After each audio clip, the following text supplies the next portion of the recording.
Hello and welcome to a very special episode of the Bike Lane where we're only going to look at one thing, the Tour de France. We'll take a look at the course, identify the stages where maybe you can just stick to watching the highlights packages and the other days where you cannot afford to miss. Plus, we'll take a look at who's going to win the race overall, the green jersey, the king of the mountains. We'll hear from Laurent Jalabert, the great Frenchman who gives his tip on the top three. Koen de Kort with a little bit of a view on how that green jersey can possibly win. Plus, one of the all-time favourites, Jens Voigt, will be joining us. It feels a little bit like this is grand final eve and we're coming up to the big one, which really it is for cycling. It is, isn't it? There's nothing as big as the Tour de France. And we love the Giro d'Italia. It wasn't that long ago and it was a fantastic race with all the snow. But there won't be any snow falling from the clouds this time. The Tour de France, middle of summer in Europe, fantastic. It's just that other level, isn't it, the Tour? Yeah, I'm leaving tomorrow. I can't wait, just with the winter here in Melbourne right now, and it cuts out a good chunk of that. So, yeah. Well, Wade Wallace, Scott McGrory, and I'm Matt Keenan. You're on the Bike Lane. Let's get rolling and talk about the Tour de France. This is a chance to take a look at the course in what is the 100th edition of the Tour de France, and for the first time ever, the race goes to Corsica. So, lads, let's start with stage number one. This, with no prologue, road stage, sprinters in contention, GC riders trying to stay out of trouble. This could be the most nervous day of the season. Oh, yeah, for sure. I think so. And look, early stages in the Tour de France are always nervous, but then you take out that prologue, there are so many riders now that see that this is their opportunity. Perhaps Mark Cavendish is seeing it. This is his best opportunity to take the yellow jersey. Well, Cav won at the Giro, the first stage. Is he going to win the yellow jersey as well? I think so. Yeah, he'll be going to the stage two with the yellow. Yeah. Then stage two, we get to the first day where there's a few mountains. And it's pretty lumpy. The last climb's a long way from home. But I think the last time we saw a stage this hilly at the start of the Tour was 1992. And a few GC guys got found out that day. That was a day where Greg LeMond got exposed as not being right for that Tour. Yeah, well, look, we've seen over the years there's a real tradition to the format of the Tour de France. The first week has been for the sprinters, leading into the first time trial. A couple of little lumpy stages in there as well, but nothing too difficult. This is completely different. This is more like a Giro d'Italia where they throw something at you right from the get-go.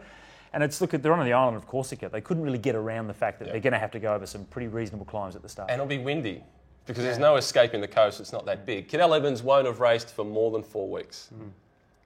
This will be a test just on his recovery. Yeah, and I think still the stage two, I mean, it looks pretty good on the stage profile. It goes up and then back down again, but there's still 50 kilometers left to come back down. I think it's still going to end up in a sprint, but possibly some of the sprinters could be left out the back. That's going to be the big one. I think that when you look at the stage, it is absolutely a long way from the finish, the big climb, but I think it's the Team Cannondale that'll hopefully will go fast enough to get rid of Cavendish, or not hopefully, but that's what they'll be hoping for. Cavendish out the back, and then they'll just drive it all the way to the finish to try and make sure he doesn't get back on, to give Sagan the chance to pick up points without Cavendish getting any at all. That green jersey battle is going to be really interesting. We'll take a closer look at that later on. Stage 3, still on Corsica, another medium mountain stage. Simon Gerrans, perhaps? I don't think... Too early. No, it's too early. It's the exact type of stage for him, but Gerrard's not only a good bike rider, he's very smart.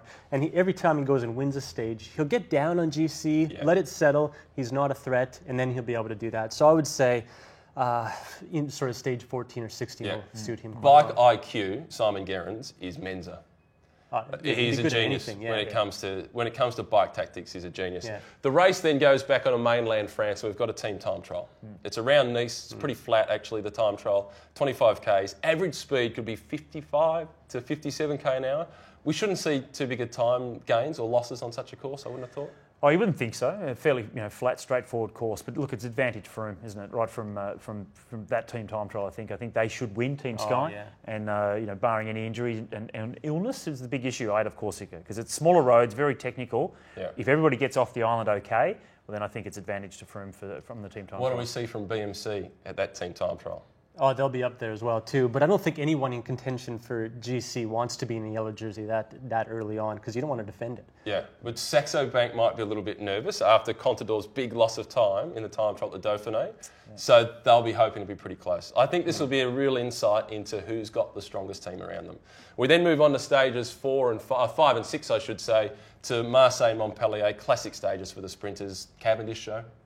Well, stage 5's actually got a couple of little lumps in it. Towards the end, there is a couple of Cat 4 climbs just coming into the finish. So if the bunch is racing fast enough, again, they might try and get rid of Cavendish. And that means the ball's then in Sagan's court. Can Matt Goss win?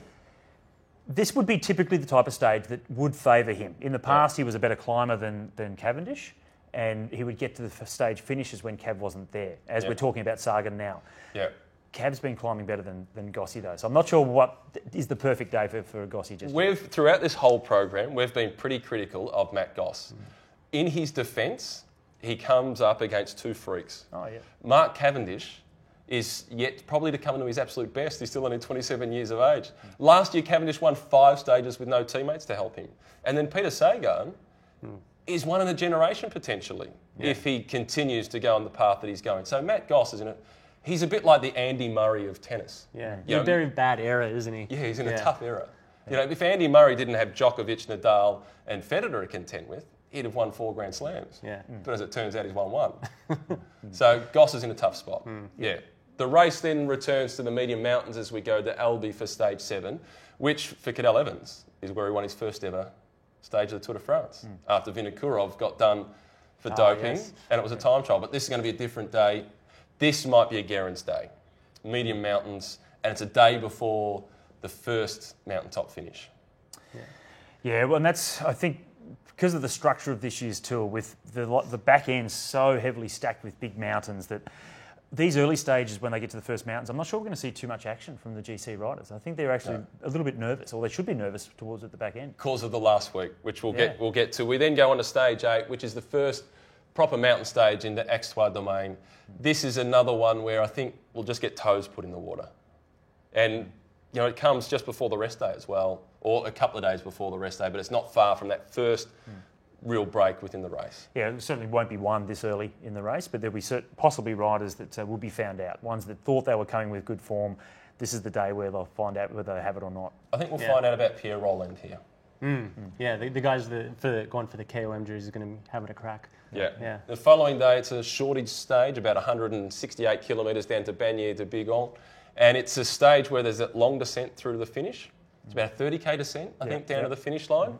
And if it's wet, I can't help but think about that stage in the Gap where Cadel Evans attacked a couple of years ago and made Andy Schleck look ordinary. Speaking of which, we haven't spoken about him. Well, it's because he's been so ordinary, hasn't he? Did you hear his quote, the Tour of Switzerland? Not sure how the form is? Oh, we know how it is. No one is. For his standard, obviously, a Tour de France winner from 2010, he is still disappointing, and he keeps saying that it's going to take a long time to come back from the injury that he had, but he's been going for a while now. He should be in better form, and there's something far more at play than simply, attitudinal. Yeah, absolutely. Where's Will Walker when you need him? Yeah. Will would say how he's asking where's Frank. That's what his problem is. Where's Frank? Yeah, he needs a new roommate. So then we have the first rest day, which for most of you will probably mean some sleep. It's not a bad time of the race, is it, to get a rest day, to actually get some sleep. Then the first stage back from that, it goes to Saint-Malo. It's a flat stage. Another day for Cavendish to soak up. Yeah. Oh, and a great one for the fans as well. You know, beautiful countryside. Gorgeous, the isn't it? fantastic cathedral there on the island. So that's helicopter shots, fantastic. And then the time trial. So the first time trial this year it's a 33k stage. It's pretty flat, and it goes to Mont Saint-Michel, which is backdrop. It's picture perfect. We'll hear about the chateaux and the churches on that day for sure. But this is decision time. And look, I think of Cadel. You know, he hasn't been time trialling, I guess, the last 12 months anywhere near as well as he has in the past. So this is the one that I'll be really looking forward to seeing just how good he is time trialling. His long time trial at the Giro d'Italia was pretty good, pretty reasonable. Yeah. So if he can continue on that form and still be within contention after this time trial and not too far behind, I think that'll be a good sign. The Spaniards, Wade. Rodriguez, Valverde, Contador. And let's not forget that Richie Porte, he caught Alberto Contador for 2 minutes at the Dauphiné. Yeah. How's that resting at night, Alberto? Yeah, it's funny because he was originally working for Alberto. I remember how highly he spoke of him when my first interview after the Tour of Romandy when Richie won, and Contador when he said when he wants to come out to play, it's on. Yeah. So it's a different Alberto these days. Yeah. This time trial will be a big test for them, and Ryder Hojendal will be the other one, big test for him this time trial as well. Yeah, Wade's already nervous. I tip him. You'll tip him. Okay, so not for the time trial. But then we have stages. We have stages 12, 13, and 14 days for the sprinters once again, and then stage 15. I have tipped to be the biggest anti-climax of the race. It's the stage to Mont Ventoux, longest stage of the race. I think this will be boring. How dare you say that? It's Mont Ventoux. Yep. Sacrilege I know. to say that. I agree with Matt. It's a still day. Some French guy's going to win, some possibly unknown French climber. And yeah, it's the longest stage of the race too, at 242 kilometers. Yeah. I think, what is it, a Sunday night? Yeah. Yeah, I wouldn't stay up for it. Because you got work on Monday. Yeah. Yeah. Well, not me. And if it's a headwind up Mont Ventoux, that nullifies the aggression. Yeah. We then go into the second rest day, so might be able to get 2 nights sleep in a row with Mont Ventoux. Before there's a stage to get the legs rolling again on stage 16. Medium mountain stage into Gap. Something like this Normally is good pretty- for Garrow. Yeah, this is, you're right. Yeah. Because the next day we go on to stage 17 and we've got a time trial. One of these ones. Yeah. 2 Category 2 climbs. That's nasty, isn't it? But look, I actually like the format where they've come out of each rest day, had a road stage. Yeah. Now, the first one was a flat stage. Now, this one coming into the second time trial is a medium mountain stage. So they actually get a little bit of feeling in the legs again before they have to put it all on the line in a time trial. So that's good. I like the way they've done that. But it's a tough time trial. Yeah. 2 Category 2 And climbs. all that we've spoken about Froome for that first time trial, I think this one suits him more. Oh, yeah, for sure. Yeah. And can you believe that this year, for the first time, Chris Froome has done wind tunnel testing? He finished second last year in the Tour de France at, Team Sky, famous for its science, without ever having been in a wind tunnel. Wow. I mean, he needs a Heaven bit of help the scaffolding. rest of the He road. needs some scaffolding as well, just to hold the neck up as well. I've been critical of Chris Froome's technique on the bike, and once I referred to him as looking like a rhinoceros running down the road with bunions.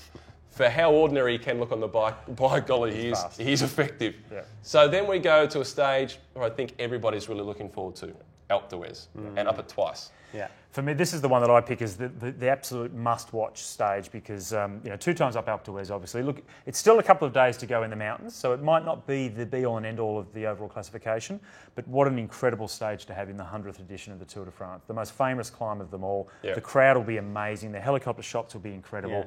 Yeah. I'm really looking forward to. And then another 2 mountain stages back that up. We go on stage 19, Le Grand Bornand, and then on stage 20, the penultimate stage. This is a stage I'm really looking forward to. 125 kilometres. Yeah. So first place might be decided, right? But second and third may not. There's a race for the top 5. There's guys racing for the top 10. And fatigue is in play, and it's 125 Ks. Yeah. They're not going to let breaks go too far up the road, and they'll be racing for. It's just going to go by like that. It'll be home trainers at 10 paces before the start of the stage. Yeah. I was like 2011, wasn't it? The 110k stage to Alpe d'Huez, Contador winning the attack over the Galibier. Yep. It was an incredible stage, but yet still so short. Yep. And that adds to your point about Ventoux. 242 kilometres with one climb at the end. Yep. This will be far more exciting this stage. Yeah. Mont Ventoux will be a war of attrition Yeah. that us cycling purists will appreciate. But for anybody that's just fresh watching the sport, hasn't seen much of it, this stage you'll be able to watch from start to finish. And then we head to the Champs-Elysees, the last stage. Cavendish has never been beaten on the Champs-Elysees. Well, if he's still there, if he gets through all these climbs, then I can't see him be beaten this time either. And it's at night. It starts at 9:30 at night or something like that. I've never seen that before. Yeah. Well, it'll be an interesting stage. I think Cavendish will be the favourite there. So that's the course. Now let's go and take a look at who's going to win what. Well, it's hard to pass up the opportunity to speak to Jens Voigt, one of the stars of the sport. And as the oldest rider in the race, it's fitting that he'll be heading to the Tour de France for the 100th edition. Scott caught up with him earlier on. With the 100th edition of the Tour de France about to start, it must be pretty special. What is it really like to know that you're about to ride the 100th in such a special edition of the Tour de France? Well, the Tour is a huge event, and every year it feels special, but you can just see everywhere that the 100th edition is just a little bit bigger everywhere. Just everything is just a little bit bigger and better. I'm wondering, though, whether your retirement, whenever that may come, it depends on when Stuart O'Grady retires. Because I'm sure you want to ride one more Tour de France than Stewie, and he'll be equaling the record this year. Is that the case? No. Stewie's a legend, and he's 1 tour ahead of me. And I don't really see a chance to catch him because he just keeps going and going. And he's a little younger than me, so he is still a little fitter than me. So I think he will keep that, or he will take that record and take it or keep it until eternity. I think in this one I will fail to catch him. Look, I want to talk about your teammate Andy Schleck and just see where he's at and where do you think he's going to be at the Tour de France. Do you think he will be a real contender this year? Well, we just finished the Tour de Suisse, and he showed some promising signs of like the shape finally getting there where we want shape of him to be where he wants to be. But being a contender for the overall win, it will be very, very difficult. I still think that Froome looks almost untouchable. I mean, he proved throughout all the season that he is like almost untouchable, good, strong. So I think Froome is the man that everybody has to watch out for. Yeah. What do you think the rest of the podium will look like? Well, I think that it's a pretty good bet or safe bet to still put Contador up there. I mean, he proved many years that if he's in a Grand Tour, he is willing to take the podium. And then I can't really make up my mind if I should put Cadel there for third place or to round up the podium, or TJ van Garderen. They're both in the same team. I raced the Tour of California with TJ. He won it in a quite solid and impressive style. So I don't know which one of the two, but I think one of these two BMC riders will be the third rider on the podium. Do you think that there'll be a chance, if you can win another stage of the Tour de France, that you will give us the same quote that you did after you won the Tour of California? Can you remind me what that was? It was something it was an introduction to yourself. Do you mean the one where I said, I'm motherfucking Jens Hook? That is the one. Thank you very much, yes. I'm looking forward to it. I hope you can win a stage just so you can say that. Thanks so much for joining us on the Bike Lane, Jens. My pleasure. Thanks for calling me. So Jens Voigt, at 41 years of age, hasn't lost any of his spark at all. So let's start to make a few decisions and put reputations on the line and make some predictions as to who will win which jerseys, and we'll kick it off with the green jersey. But before we get into it, let's hear from Koen de Kort from Argos Shimano, who's going to play a critical role in leading out Marcel Kittel in the sprints. You guys have a good chance of getting some sprint stages and possibly even a green jersey with Kittel. He's going well right now. But Cavendish, he's got a full team behind him. He's unbeatable this year. What are you guys going to have to do to beat him? Well, he has been really good. He was great in the Giro. I think Cavendish he's always going to be there. He's a great rider. He's very fast. He sprints very aerodynamic. So what we're going to have to do is just try to launch Kittel before Cavendish, and I think Marcel, he is strong. He can beat Cavendish. There's been a race in the Netherlands last week, and there Marcel won a couple of stages. So I'm sure that he can beat Cavendish because he beat Cavendish there. So I'm just going to say that we have to make sure that Marcel starts in the right spot, and if he's got a clear road to victory at 200 meters to go, I'm quite sure that Cavendish can't come around him anymore. But yeah, it's very hectic. It's very difficult to launch a sprinter in these kind of races, and Cavendish knows exactly how to do it because he's done it so many times. But then again, I think we've got a better lead out than Quickstep does. So I mean, they have a good team. They're all going to work for Cavendish, but I think when it comes down to proper lead out and positioning, that we might be a little bit better. So I'm hoping that way we can beat Kev. Koen, probably the biggest prediction is who's going to take yellow, green, polka dot, and white jerseys. What are your tips? Well, I think yellow. That you almost cannot say that Froome is going to lose. So I would say for Froome for yellow. He's been looking super strong lately, and I think every tour he was in, he wanted to win. He did win, and not by just a little bit. He won massively as well. So he was so good, and I think he will still be really good. So I'm saying Froome's going to win. Who's it going to come down to between Froome and who? I hope Cadel. That would be actually quite nice. I saw him in the Giro, and he looked really strong there. And I think that he has a decent chance of doing a similar thing again.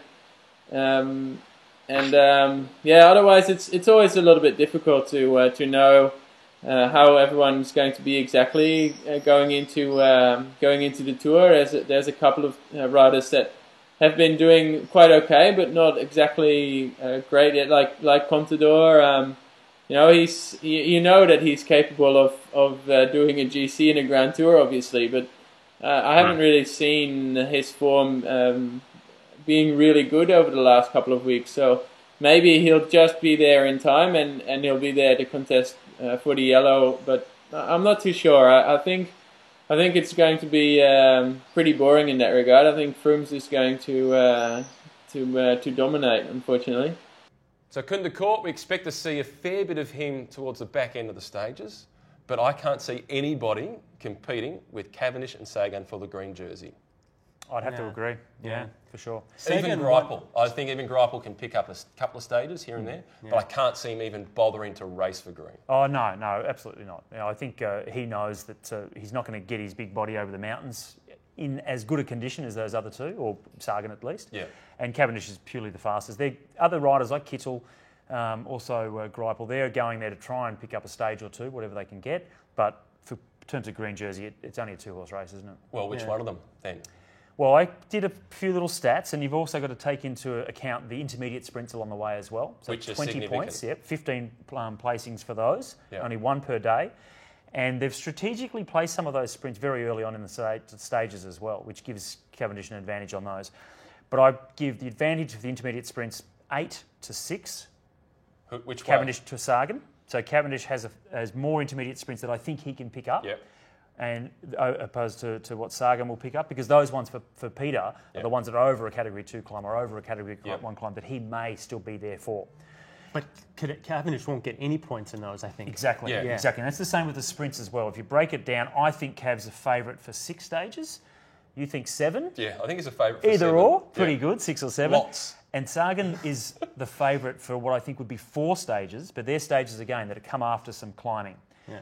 And if he does win those stages, we know that Cavendish won't be there for those. Okay, so effectively there'll be stages where Cav gets the maximum points, but Sagan will still be 2nd, 3rd, 4th. Yeah. And the days where Peter Sagan wins, Cav may not even be in the first 20, may no longer be in the peloton, in fact. Yeah. So, who's going to win? Last year, Sagan... We're not very helpful there, are we? Last year, he beat all of them by almost double the amount of points. Yeah. I think Greipel was 2nd, and he had 200 less points than him. So, but Cav's never won a green jersey, and he wants it, doesn't he? And last year he won 5 stages with no team. Yeah. This year, potentially, he's going to have Tom Bowden leading him out. Can you imagine that? Do a little bit of a lead out for me, please, Tom. One of the best in the business, who's taken green himself in the past. So, give me one name. Okay, I'm going to say Cavendish. Sagan, the obvious. The obvious. Okay. And I'm really torn. And in fact, at Ride Magazine, I went with Mark Cavendish. Here, I want to go with Peter Sagan because of those stages where he'll get points and Cav won't. But I've got to stay consistent. So, green jersey, Mark Cavendish. Next up, we'll debate the King of the Mountains classification. So, from the green jersey to the King of the Mountains classification, it's the prettiest looking jersey, the polka dots. It's got personality, but this is so often a raffle, and to predict who's going to win, you've got to know individual riders' motivation. Who would have tipped Anthony Chateau? Who would have tipped Franco Pelazzotti to win this jersey? Yeah, it is a very unpredictable classification. Green jersey, you can really work it out. You know guys going for sprint stages are going to pick up a certain amount of points. They'll have the most number of points in the end. But for this, you'll have riders going very early on, picking up the points in the Category 3s and 4s, and they'll have the jersey for the first week or a week and a half or so. Then you get to the big mountains. Those guys normally don't feature. They're good on the Cat 4s, but they can't get over the big ones. Really unpredictable. If I'm going to have to pick one person, I'm going to say Pierre Rolland. Okay. If he's allowed to start the race. Yeah. The one thing that is guaranteed with the King of the Mountains classification is the best climber in the race won't win it. No, it favours an opportunist, doesn't it? Yeah. And Vogler, that's why I would say pick Vogler. And he won it last year, but he just loves getting those breakaways. And he's a master tactician. He can climb. Yeah. And he goes and attacks the breakaway to get those points. And I think he's the choice for me. Yeah, I'm going to have a raffle, and I'm going to go with Dan Martin, the Irishman. He's got the capability to do it, but does he want to do it? So, Dan, for my reputation, please go for the King of the Mountains classification. We know how good you are. We saw you at Liège-Bastogne-Liège. So, just your Pierre Rolland. Thomas Vogler. So, both of the same team. Europe car, they always go for their bang for the buck. And I'm going to go with the Irishman, Dan Martin. Next up, big decision. Who's going to win the race overall? Well, TJ Van Garderen, we've been lucky enough to get a hold of him. He's a guy who last year finished 5th. He won the white jersey. And a lot of debate throughout the season has been BMC for TJ or Cadel. TJ says it's for Cadel. Well, TJ, thanks very much for joining us on the Bike Lane. And I guess I should start with, the topic that was so widely discussed in the media, and that was about the leadership at BMC for the Tour de France. And that prompted a statement by Jim Okowitz that Cadel is the outright leader. But I'd like to ask you, how much actual discussion was there within the team about this whole leadership debate? There wasn't a whole lot of discussion. I mean, obviously, Cadel's won the Tour before, and he's finished on the podium of multiple Grand Tours, even the Giro just this year. So he's the obvious leader going in, and I'm kind of more of the backup plan in case he falls ill or has some bad luck, and I can kind of have a bit of a free roll. Well, look, you were fifth in your second Tour appearance last year, so it's a pretty good reason, I guess, for the media to have this leadership debate. But have you actually spoken to Cadel himself to have a bit of a candid chat about all this discussion that was in the media? Yeah, I spoke with Cadel, and we're both on the same page. He knows that I'm an ambitious rider, but that I'm there to help him, and I'm still young, so I have plenty of years ahead of me, and so yeah, he's definitely the outright leader, but if I'm there to help him out in the mountains, as long as I don't lose time on the flats, and I can, who knows, I can maybe ride to another white jersey while he takes yellow. Well, that was the point, wasn't it, last year? You picked up the white jersey. So is that a real focus going in, despite, I guess, the chase for the yellow itself and looking after Cadel? But are you really looking towards trying to pick up another white jersey? That's not the focus. The main focus is to get Cadel the win. And if I happen to get white in the process, then that would kind of be a byproduct of me doing good work, which would be staying with Cadel in the mountains. If Cadel's up there and I'm up there with him, I just kind of end up high on GC through natural selection. But that's not to say that I'm going to have the whole team around me working for me. The main focus is to win the race, and Cadel's the better shot to do that. Well, if Cadel's form is what we're all hoping it'll be, especially here in Australia, you two, with your fifth place last year, will go in as a pretty dynamic duo. Can you give us a bit of a heads up on how you might get the better of what is a very powerful Team Sky and Chris Froome?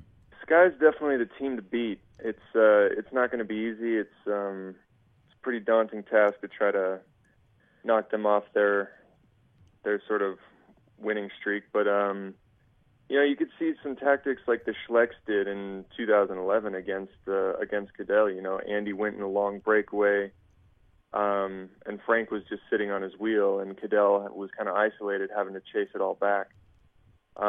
We could see something like that, or it's good to have two people close on time, so that way you have more cards to play. If I was half an hour down and I attacked, then they would just say, let him go. But if I'm a little bit close, puts him under a bit of pressure. Well, what did you think about Chris himself actually making the statement that he hasn't won a Tour yet? We know he was second last year and he's, I guess, the hot favourite going in to 2013, but made the statement that he'd like to sort of dominate the Tour de France for the next 6 or 7 years. You think he needs to win one first before he can make those claims? I would not make that claim having not won a Tour, no. It's pretty, and I guess it does show his confidence though coming in. Look, talking about the course itself, the final 3 mountain stages are very brutal on paper. How much will that play in your mind and Cadel's as well, I guess, for the first 2 weeks, knowing how tough the back end of the Tour will be? To be honest, you have to just take the race day by day. If you go into the first week already thinking about the third week, then you're going to make a mistake.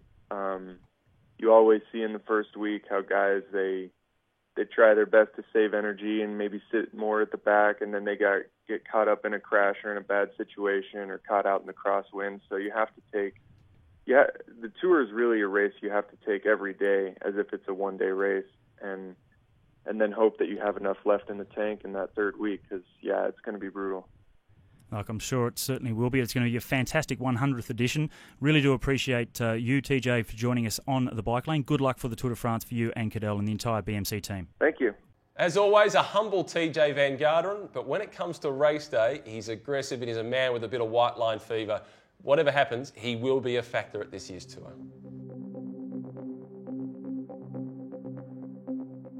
So it's the big decision time, the 100th edition of the Tour de France, and we're going to make our predictions for the yellow jersey. But before we do that, let's hear from Laurent Jalabert, the Frenchman, who was a King of the Mountains jersey winner, a green jersey, but never won the yellow jersey at the Tour de France, and he gives his top 3 overall. Ouais, une pronostic pour le premier 3 dans le Tour de France cette année. C'est un peu difficile à dire. Je pense que le premier, c'est ce qu'on a vu cette année, Christopher intouchable. Je pense que ce sera difficile à battre. J'espère que Contador sera capable de faire quelque chose de bien en montagne, d'attaquer. Je le mettrai sur le podium, peut-être deuxième. Et puis derrière, compliqué. Cadel Evans, c'est possible? Je mettrai Van Garderen plutôt que Cadel Evans. Okay. So Laurent Jalabert, confident about Chris Froome at the top of the table, Contador in second place, and as he indicated, third is pretty wide open in terms of the predictions so far, and he's leaning towards TJ Van Garderen, but not convinced. So, That's interesting, isn't it, actually? yes, we'll get to Cadel Evans in a moment. Yeah. Wade, would you like to make a winning prediction first? Again, the obvious is Chris Froome with the way he's been riding. You Froome? Yeah, I'm Froome. Yeah, I'm Froome as well. So we're all Froome for the top spot. Because of the team. There's guys that are number 12 on the list at Team Sky that would be an automatic start at just about any other team. The depth is phenomenal. Yeah. And Richie Porte can potentially be top 5. Well, and if anything happens to Froome, Richie could be very well the winner of the Tour de France, which would be unbelievable. He could be the Rigoberto Urán of the Tour. Yeah. Well, yeah. he could be the Chris Froome of last year. Yeah, he could be. Runner-up. Okay, so Chris Froome for the win. Yeah. Second place. Who's Second first? for me, I pick Rodriguez. Joaquin Rodriguez for second. Scott obviously was not paying attention throughout the course map. There was 2 long time trials. Well, look, More than 60 kilometres worth of time trial. it's because I think Contador would be second, but I'm just thinking that's so predictable. Everyone's going to say Alberto Contador second, and I thought Rodriguez, because of the climbing nature of this year's race, would be still on the podium. But if I think he's good enough to be on the podium, well, hey, who knows? Maybe he can get into second. All right, so Rodriguez second for you. Aside from the obvious Contador, which I do think, Gidal could be up there. Come on, be serious. Come on. I say that with all due respect, because Ryder Hagedal has won the Giro, I'm just but joking. the amount of injury he has had has got to put him 5th to 10th. It's not going to be Hagedal. But Cadel's going to be sniffing around there, and why I say that is intuitively to me, who has never ridden a Grand Tour, you think that he's going to be just cooked after the Giro. But speaking with Kuhn last night, he said the Giro wasn't actually as hard as people think, like with the weather. Just really cold. Yeah, he thought it was an easy Giro, but he said that all the really tough stages were nullified or cancelled, and he's fully recovered, and he puts a lot of faith into Caledge and something this time. So your interesting second insight is Contador. Contador. Okay. After all that, I'm going with Contador as well for the simple reason he was a fair way off the pace of the Dauphiné. But at the Vuelta last year, when Alberto Contador won, he was the 3rd strongest in the race. Because from the shoulders up, he is Captain Tenacious. So I'm going Froome for the win, Contador in second. You're Froome Rodriguez, and you're Froome Contador, even though you didn't want to be. But Cadel third. Okay, so And third. Hagedal 3rd. 11th. I've got Cadel fourth, just off the podium. Okay, then third is Oh, Contador third. Contador third. Yeah, Contador third, and I give Ryder a chance for fifth. Okay, well, I'm going to go with Cadel Evans for third, and it's not just being patriotic, it's simply just his consistency. I know he's ridden the Giro, and he's a guy that's silly to underestimate him, and he'll just be there. Yeah. He always is. He will just be there. So the other wild cards that we haven't mentioned, where's Valverde? Is he a factor? I don't think so. No. I don't What think so. about his teammate, Nairo Quintana? Well, he's a dark horse, isn't he? We're not sure what to expect from him, so he's still young, growing. I think he'll play a role when they get to the big mountains, and he time trials okay as well. I think he can be somewhere around 5th to 10th. Rui Costa, they've got another one in there as well that might play a little bit of a role. I think there's some battle for leadership at Yeah. Movistar. Oh, yeah, definitely. There's a few GC riders in that team. Yeah, okay. So your top 3, just confirm for us? Can I do it again? No? Okay, Froome, Rodriguez, Contador. Yeah, Froome, Contador, Cadel. Well, you and I are the same, so we agree.